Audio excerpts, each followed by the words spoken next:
오늘 말씀은 사사기 8장 6절에서 17절까지의 말씀입니다. 지난 주에 저희가 하나님께서 어떻게 기도원과 함께하는 300인을 추려 나가시는지 또 그 이유와 목적이 무엇인지에 대해서 말씀을 함께 나눴습니다. 이렇게 하나님의 계획에 따라 준비되어진 300명은 미디안 연합군과의 전투에서 승리를 하게 되죠. 그리고 그 전쟁의 막바지에 기도원은 주변에 있는 여러 지파들에게 연락을 취해서 이 미디안을 추격하도록 합니다. 특별히 에브라임 지파에게는 요단강의 수로를 점령하고 기다리다가 그쪽으로 미디안 군대가 지나가면 그들을 싸워서 그 중에 두 방백을 붙잡아 달라고 부탁을 하죠. 기드온의 전략대로 요단강 수로를 점령하고 있었던 에브라임 지파 사람들은 미디안의 두 방백이었던 오렙과 스엡을 잡아서 죽이는 전과를 올리게 됩니다. 그런데 이런 전과를 올리고 난 에브라임 지파 사람들이 나중에 기드온을 만나고 나서 기드온에게 뭐라고 이야기를 하냐면 어째서 처음부터 이 전쟁을 시작할 때 우리를 부르지 않았느냐 하고 그와 다투었다라고 성경이 이야기하고 있습니다. 그러니까 에브라임의 반응을 보고 적반하장이다라고 말을 하는 것이죠. 무려 13만 5천 명이나 되는 미디안의 군대가 이스라엘을 침공하여서 이스라엘 땅에 거주하고 있었습니다. 그리고 이 13만 5천 명과의 싸움을 대항하기 위해서 이스라엘도 비록 실제로 전투에 참가한 인원은 300이었으나 맨 처음에 모인 인원들은 3만 2천 명이었었죠. 아마 이런 모든 소문들, 이런 광경들이 이스라엘 전역에 알려졌을 것입니다. 이렇게 적이 쳐들어오고 이 적에게 대항하기 위해서 이스라엘 사람들이 모이는 이 모든 과정들 가운데 에브라임 지파 사람들은 이 소식을 전혀 못 들었을까요? 분명히 그들도 이 소식을 들었을 텐데 그때는 무엇을 하고 있다가 이제 와서 기드온에게 왜 처음부터 우리를 부르지 않았느냐 하는 것으로 따지게 되었다는 것이죠. 아마 기드온이 일부러 에브라임 지파만 따돌려서 전쟁을 준비하려고 했다라고 할지라도 아마 이 에브라임 사람들을 따돌리는 것이 쉽지 않을 그런 상황이 바로 이 전쟁이 시작되기 전에 상황이었다라는 것입니다. 여러분, 사람들의 심리라는 것이 참 악해서요. 잘못된 결과에 대해서는 내 책임을 최대한 줄이기 위해서 이 책임을 전가할 다른 대상들을 찾거나 혹은 이 문제와는 본질적으로 상관없는 또 다른 문제들을 일으켜서 이것을 가지고 상대방들을 공격할 때가 많이 있다는 것이죠. 이것을 시비 삼아서 내가 책임져야 되는 부분을 흐지부지 만들려 한다는 것입니다.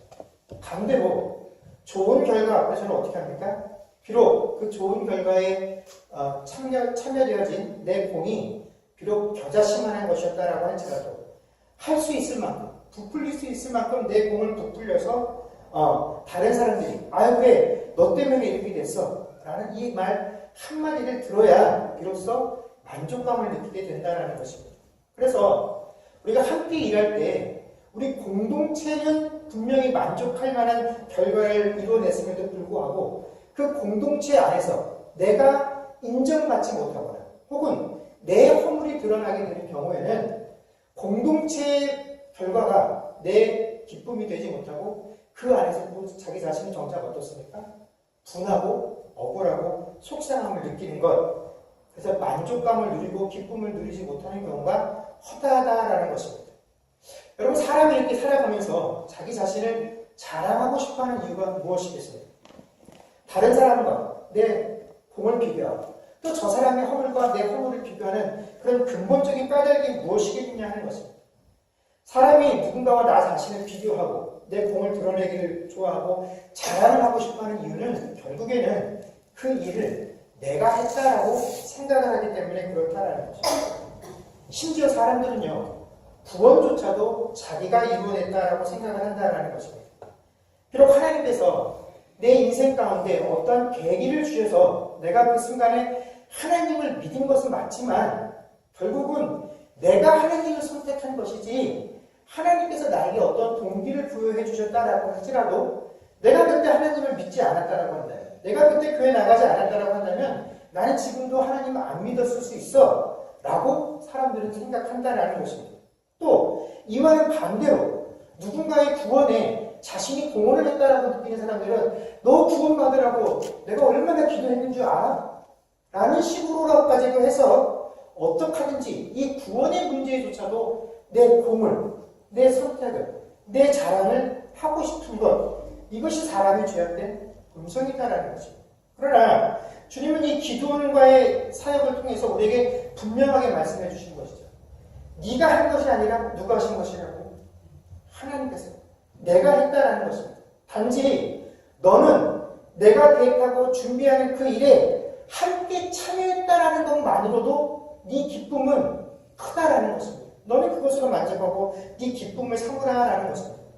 그런데 기도원은 이 원리를 실제로 믿고 그 원리에 순종을 했다라는 것이죠. 그렇기 때문에 오늘 이 에브라임의 무례한 시비에도 그는 그냥 넘어갈 수 있었다라는 것입니다. 2절과 3절 말씀을 보게 되면 기도원이 그들에게 이르되 내가 이제 행한 일이 너희가 한 것에 비교되겠느냐. 에브라임의 끝물포도가 아비에셀의 만물포도보다 낫지 아니하냐. 하나님이 미디안의 방백 오렘과 스엡을 너희 손에 넘겨주었으니 내가 한 일이 어찌 능히 너희가 한 것에 비교되겠느냐 하니라. 그럴 때는 어떻게 됩니까? 그들의 노여움이 풀렸다라고 기록을 하고 있습니다. 여러분, 만물포도라는 것은 제철에 열리는 가장 탐스러운 열매죠. 겉으로 보기도 좋고 실제로 그 맛도 좋은 포도입니다. 그러나 끝물포도는 어떻습니까? 만물포도와는 비교가 되지 않을 만큼 그 생김새 또 그 안에 있는 맛은 더더욱 떨어지게 되는 것이죠. 그래서 누가 봐도 이 끝물포도와 만물포도를 비교하면 끝물포도는 좋지 못하다라는 것을 알 수 있습니다. 그럼에도 불구하고 오늘 기도는 뭐라고 얘기를 하냐면 비록 너희가 나중에 이 전쟁에 참여했으나 너희가 이룬 공과가 처음부터 이 전쟁을 준비하고 참여했던 내 것보다 훨씬 뛰어났다라고 평가를 해준 것이죠. 그만큼 에브라임 사람들의 공로를 인정해 준 것입니다. 물론 이러한 기도원의 태도가 단지 그 사람이 가지고 있는 인격적인 성숙함일 수도 있습니다.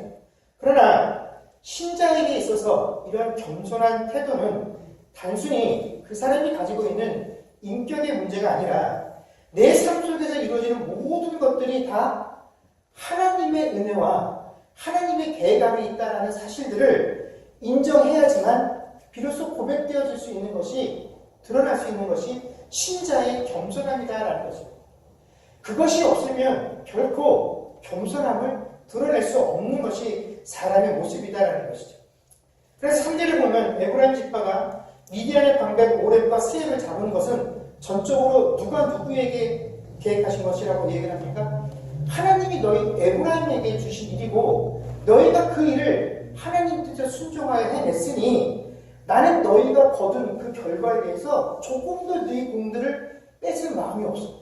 왜냐하면 하나님께서 너희들에게 계획하신 일이고 너희들도 기쁘겠으나 결국 이 모든 일로 인해서 영광을 취하실 리가 하나님이시기 때문에 나는 이것을 가지고 너희와 다툴 이유가 하나도 없다라는 것. 이것이 바로 기도원의 고백이었다라는 것입니다. 여러분, 이처럼 신자는요, 모든 것을 하나님께서 하셨다라는 것을 실제로 믿는 자들입니다. 저 사람이 무언가를 해서 큰 공과 업적을 남겨서 많은 사람들이 칭송을 해요. 배 아파할 일이 아닙니다.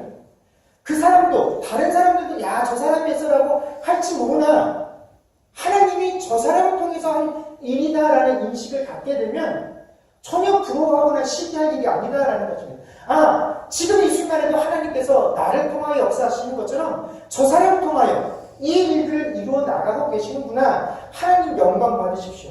또 하나님께서 인도하신 계획하신 가운데 순종하여 그 일들을 잘 감당한 사람들을 보면 하나님 뜻에 순종하는 저 사람들을 보면서 참 하나님 뜻에 순종하는 그 사람의 믿음으로 인하여 우리가 함께 기뻐할 수 있는 것, 이것이 신자의 옳은 모습이다라는 것입니다.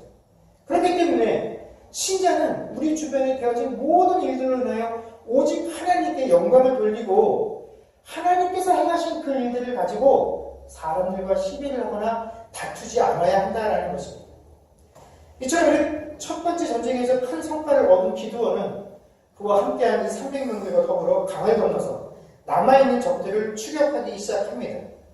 이 계속되는 추격 속에서 기드온과 함께한 무리들이 몹시 피곤하고 배고픔을 느끼게 되었죠. 그러다가 그들이 숫곳이라는 곳에 이르러서 그곳에 있는 사람들에게 자초지종을 설명합니다. 우리가 지금 미디안의 왕들인 세바와 살문나를 추격하는 중인데 너무 힘들고 피곤하니까 먹을 것을 좀 제공해달라고 부탁을 합니다. 그러면 이미 7년이라는 기간 동안 이 이스라엘 백성들은 미디안에 의해서 압제를 당하고 오고 있었던 상황이었습니다. 이런 상황 속에서 기드온이 또 그와 함께한 무리들이 분연히 일어나서 해방을 위한 전쟁을 벌이고 있다라고 한다면 결과가 어찌 되었든 여러분 배고프고 힘들다 하니까 도와주는 것이 인지상정 아니겠습니까? 그런데 이 숫곳 주민들의 반응은 일반적인 것과 굉장히 다르죠. 그들은 기드온의 요청을 거절했습니다. 6절에 그들이 뭐라고 말을 하냐면 야 세바와 살문나가 이미 너희 손에 잡혔냐? 만약에 너희가 그 적장을 사로잡았다라고 한다면 너희의 요구대로 우리가 모든 것을 들어주겠으나 아직 우리가 만족할 만한 결과도 이뤄내지 못한 상태에서 괜히 우리가 너희를 돕겠다고 먹을 것을 제공했다가 나중에 이 일이 다 틀어져서 이 세바와 살문나가 이기게 되면 그 뒷감당을 어떻게 하겠냐? 그러니 나는 너희들을 도와줄 수 없다라고 이야기합니다. 그리고 그 다음 주에 찾아갔었던 분일 사람들도 똑같은 이유로 기드온의 부탁을 거절합니다. 자, 숫곳과 분열에 있었던 백성들이 기드온의 요청을 거절한 이유가 무엇이겠습니까?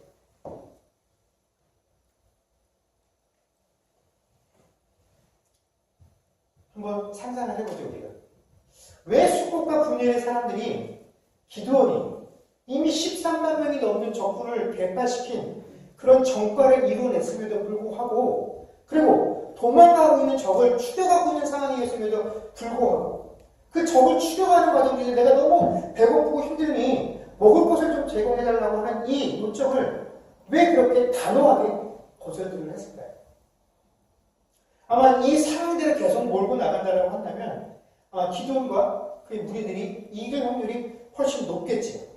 그럼에도 불구하고 그들이 이 요청을 단칼에 거절한 이유는 지금 눈앞에 보이는 그 상황이 그들이 너무 초라해 보였기 때문에 그렇다는 것입니다. 비록 그들이 이 앞에 이미 13만 5천 명의 적군 가운데 12만 명을 무찔렀다라고는 하지만 아직도 적에게는 15,000명이라는 숫자가 남아요. 그 15,000명을 추격하고 있는 이 기드온과 그와 함께한 300명의 숫자는 그 15,000명에 비하면 여전히 초라하고 보잘것없는 존재였다라는 것입니다. 이 숫곳과 분열 사람들이 판단하기에는 이 300명이 도저히 남아있는 15,000명을 이기는 것이 상식적으로 불가능하다라고 판단을 했기 때문에 그들의 청을 거절한 것이죠. 우리가 세상을 살아가다 보면 우리가 잘 쓰는 표현 중에 흔히 사람은 줄을 잘 서야 한다라는 표현이 있습니다. 예, 이건 어느 정도 맞는 말이죠. 우리가 이 세상을 살아가면서 우리 주변에 펼쳐져 있는 모든 상황과 조건들을 잘 보아야 합니다. 모든 사람들이 살 길을 찾고 있는데 자기 혼자 판단 미스를 해서 죽을 길로 달려간다고 한다면 그것도 잘못된 것이죠. 그렇기 때문에 우리가 이 세상을 살아갈 때에는 이 모든 시세를 잘 판단할 수 있는 이런 분별력들, 이런 세상의 지혜들도 분명히 필요합니다. 그러나 그것보다 더 앞서는 원리가 뭐냐면 신자는 이 세상을 살아갈 때 무엇이 내 삶에 유익이 되느냐 하는 것에 따라 이 삶에 살아가는 자들이 아니라 무엇이 옳으냐를 따라서 판단을 해야 하는 것이고 신자가 무엇이 옳으냐를 판단할 때 옳음의 근거는 바로 하나님이 되어야 한다는 것입니다. 여러분 하나님께서는 미디안의 압제로부터 이스라엘을 구원하시기 위해서 기드온을 사사 삼아 이 전쟁을 수행하고 계십니다.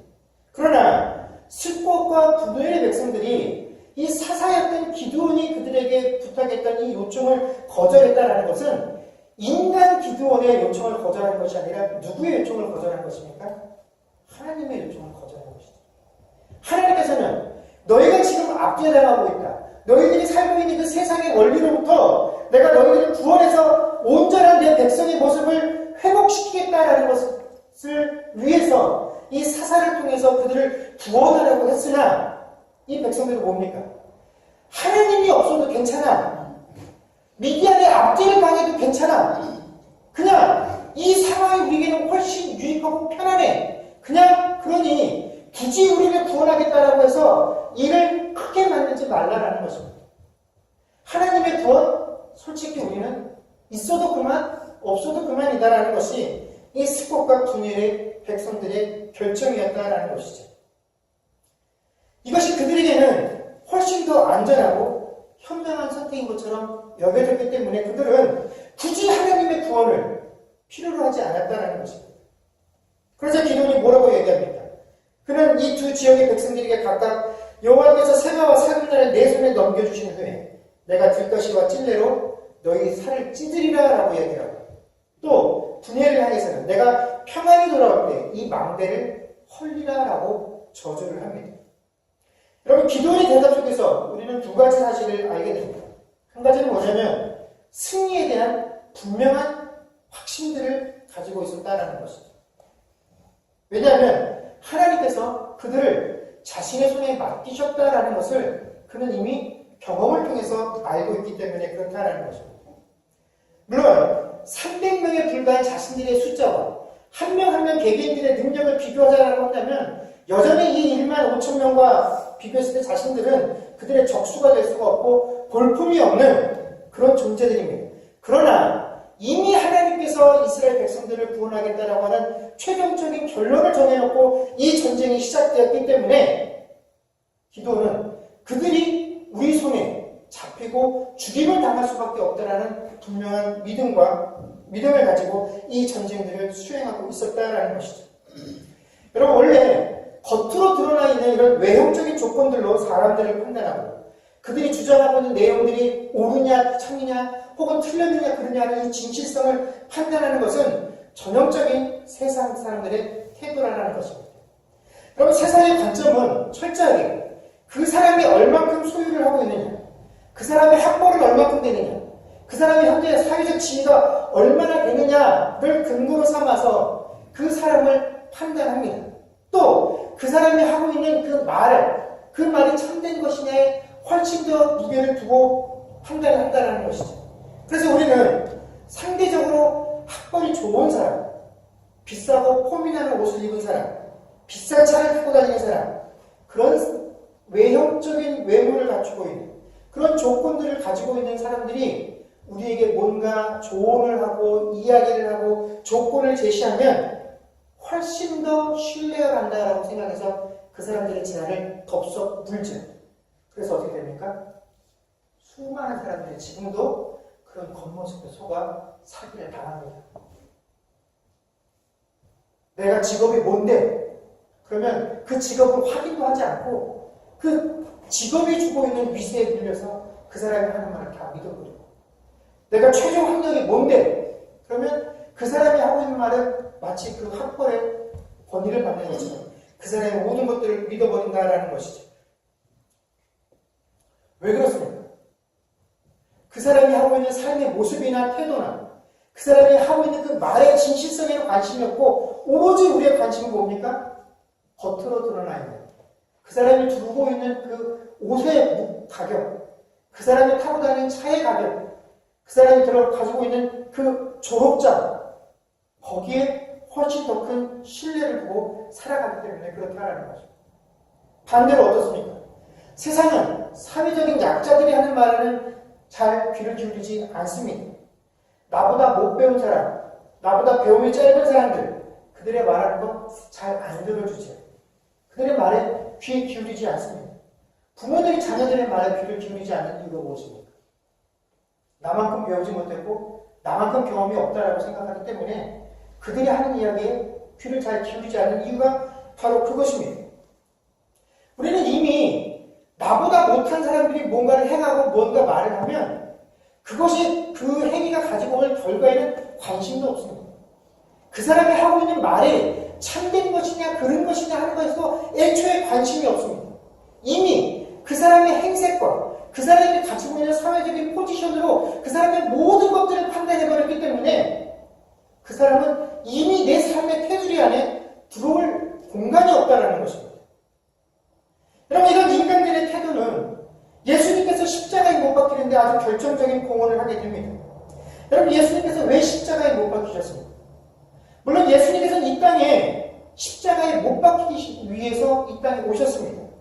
그러나 이 예수님께서 십자가에 못 박히시는 그 과정 가운데 주도적으로 예수님을 십자가에 못 박으라고 요구한 사람들이 누구였냐면 이방인이거나 아니면 하나님에 대해서 무지했던 자들이 아니라 그 누구보다도 하나님에 대해 더 많은 지식과 경험들을 가지고 있다라고 자부했었던 대제사장과 서기관과 바리새인과 같은 종교 지도자들이 가장 앞장서서 예수를 십자가에 못 박자라고 했습니다. 왜 그들은 예수님을 십자가에 못 박자라고 했습니까? 예수님이 잘못된 가르침을 했기 때문에 그렇습니까? 아니요. 그들은 예수님과 변론할 때 예수님과의 논쟁 가운데 한 번도 예수님의 가르침에서 잘못된 것을 발견한 적이 없었습니다. 그래서 그들 스스로 고소할거리를 찾지 못해서 분하고 속상하나 예수님을 어떻게 하지 못했다라는 것입니다. 그럼에도 불구하고 그들이 억지 내용들을 삼아 예수님을 결국 십자가에 못 박은 까닭은 예수님의 외적인 조건 때문에 그렇다라는 것이죠. 물론 그 종교 지도자들 가운데에는 니고데모와 같이 개인적으로 예수님에 대해서 호감을 가지고 예수님에 대해서 더 많이 알려고 했었던 지도자들도 있으나 대부분의 종교 지도자들은 어떻게 했습니까? 예수님이 결코 자신들과 같아질 수 없다라고 여겼습니다. 자신들은 이미 모든 종교적인 기득권을 가지고 이 백성들은 자기 마음대로 해야 되는데 예수님을 와서 그들에게 무엇이라고 얘기합니까? 사람의 말을 듣지 말고 하나님의 말을 들으라라고 가르쳐 주셨다는 것입니다. 그들과 똑같은 공동의 목적을 가지고 있지 않다라는 것을 발견했기 때문에 그들은 이 예수를 제거해야 된다라고 생각한 것이죠. 그리고 그러한 사상의 배경이 된 것은 뭐냐면 바로 예수님께서 나사렛 출신이었다라는 사실입니다. 요한복음 1장 45절에서 46절 말씀에 보면 예수님의 제자였던 나다나엘이 예수님을 이렇게 평가를 합니다.